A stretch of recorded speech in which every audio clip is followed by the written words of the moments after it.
and welcome back to our Executive Testimonial video series. I am here with Ryan Forgey, VP of Engineering, and today we've clearly changed up the scenery a little bit here in our Class A's. And Ryan, tell us a little bit more about who you are and how long you've been here at Jayco and what you do. Sure. I'm the Vice President of Engineering here, Towables and the Motorized side. Been here for just over 4 years now. And what my job consists of is managing the engineering team. I think we're close to about 120 employees total now. Not all engineers. We have bill of material writers. We have electrical engineers. We have guys in R&D, our engineering doc girls. So it's a wide breadth of people that are working for me for the company and the engineering side. So just managing them day to day. That's the biggest thing that I'd say that I do there. Neat, cool. And so, how would you say that you got started here at Jayco? Yeah, so I'll go to the long story. Yeah, no worries. So had a neighbor. I guess start off. I'm not a mechanical engineer. I'm a civil engineer. So this isn't what I went to school for. But a civil engineer. But I had a neighbor that reached out to me. We were building a house next to him, and I think he saw that I was hardworking and knew that I managed a bunch of people. So he reached out one day and asked if I'd like to lead the engineering group as a director on the towable side. So it felt like a great opportunity. I grew up in Elkhart and knew the RV industry. So for me, it was something. I have friends in the industry and thought it was a great opportunity. Jayco, I've heard before that it was just a great company to work for. So decided to take that leap from civil engineering to kind of a mechanical side, and it's been really, really good ever since. It almost goes up on my story, like how accepting everybody was when I came in. You know, they could have the right to not even accept me because I came from outside and who's this new kid coming in kind of thing. And my group was amazing. Like, I feel like they supported me. They helped me learn. Like, I didn't know anything about RVs. We camped and stuff like that, but I didn't know anything about RVs, and they were super helpful.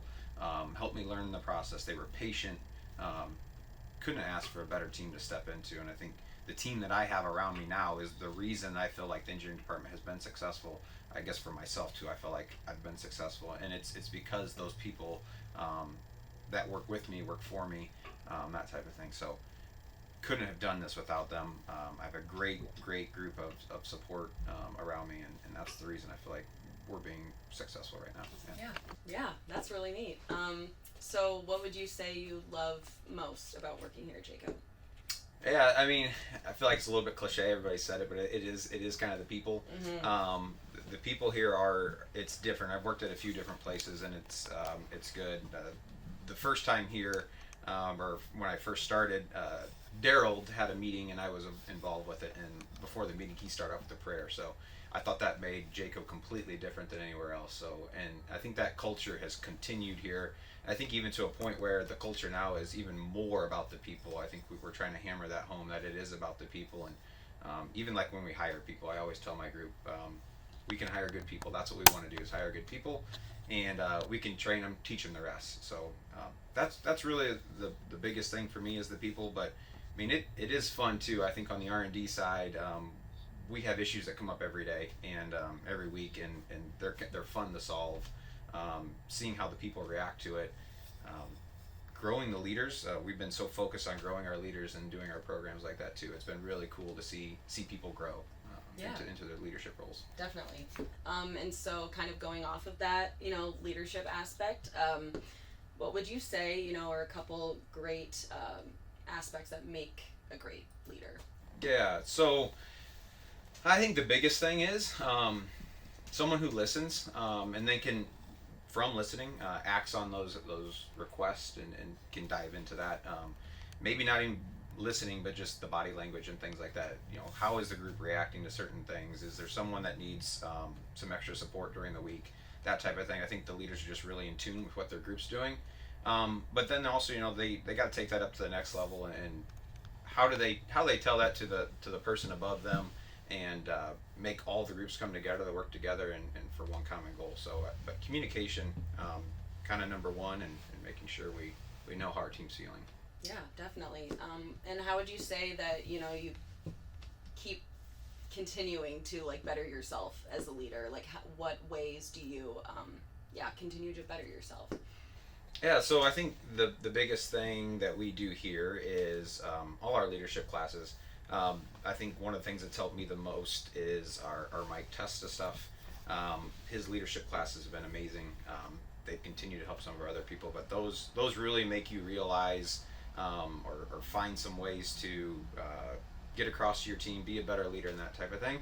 Um, but also within, you know, my boss, the leaders of this group, you can go to them with anything and they can help out with those decisions. But lots of opportunities to learn, and even then, like you can learn, you need to make mistakes, and if as long as you learn from those mistakes, you know um, that can make you a better leader too. Is to learn from those mistakes and do things right the next time around. Yeah, definitely. I think that full transparency, especially in a leadership aspect, is admirable.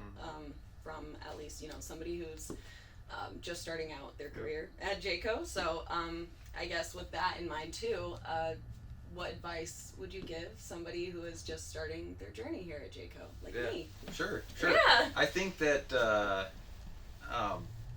it's kind of funny here. You can go anywhere here. I think that's the biggest thing. As long as you're going to be hardworking, you're going to put in the time. You can go anywhere here. Even from my group, I see. You might start in engineering, but you can end up in purchasing. You can end up in production. I think you could end up, on the sales side. You see that all different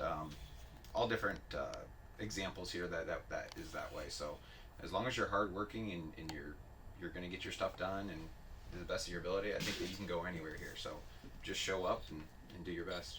Yeah, well, here I am. So, okay, well, now to kind of some more, off-book questions, but, what do you like to do for fun? Yeah, so I have a family, have 3 kids. Yeah. I have 10, a 7, and a 4-year-old, so we're super busy. Sports right now. We're doing football, we're doing baseball, gymnastics with our little girl. So that keeps us really busy, but we're a really outdoor family. We live on a lake, so we're constantly doing the water sports. The kids love tubing. They love surfing, they love wakeboarding, that type of thing. So we're really big into that. We swim a lot. That keeps us busy, but we're also a family of we are a little bit of speed freaks. Oh. So we like to go fast. So we also like to ride like side by sides up in northern Michigan. Oh, nice. We'll ride a lot of trail stuff. But always doing stuff outside. The kids love to fish. They fished up north here a couple weeks ago. Nice. So yeah, just hang out with family, but big speed freaks, I'd say. What's your go-to karaoke song? I'd say I don't sing in public. Okay. But for weddings is the one where I will sing, and my favorite song is AC/DC, "Shook Me All Night Long." Okay. I think I can sing all the words to that one. Pretty much screaming, and my wife will make fun of me, and others will make fun of me. But that's my favorite one, I'd say. Cool. Yeah. Well, I'll have to try to organize some like Jayco karaoke or something. So yeah, I won't be doing that. I don't know if I could say this though. That's fine. I'm a huge Taylor Swift fan. Yeah, I'm a Swiftie. You heard it here first, folks. I'm a Swiftie. I'm a You're bit of a a Taylor Swiftie? Swift fan. Yeah. Oh my. Yeah, so we've been looking for some tickets for Taylor Swift, and it was my birthday a few weeks ago, and my wife, the first gift box I opened up, like, open this one first. They were super excited, and it was a Taylor Swift flag. It said, like, Taylor Swift for President 2024. I thought, you did not buy those tickets for that much money. Like, I like Taylor Swift, but I don't know if I need to spend $1,000 on a ticket. Right.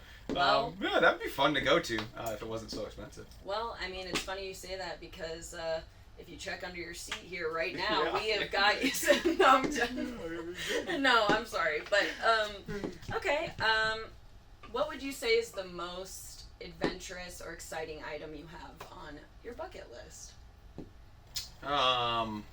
It's something I've been talking about, I guess, and it's a bucket list, but it's when I retire, the first thing I want to do. I'm a car guy, and I want to drive Route 66 in a Corvette when I retire. So the plan would be to drive Route 66 out to LA, and then actually on the way back then drive the Lincoln Highway back, and probably over a couple months. But that's one thing I know that is a goal that I want when I retire, is to do that. And some of it's because I am a civil engineer and I worked on roads previously. So Route 66 has a rich history, and Lincoln Highway does too, and it comes right through this area. So that's probably one of the biggest things on my bucket list.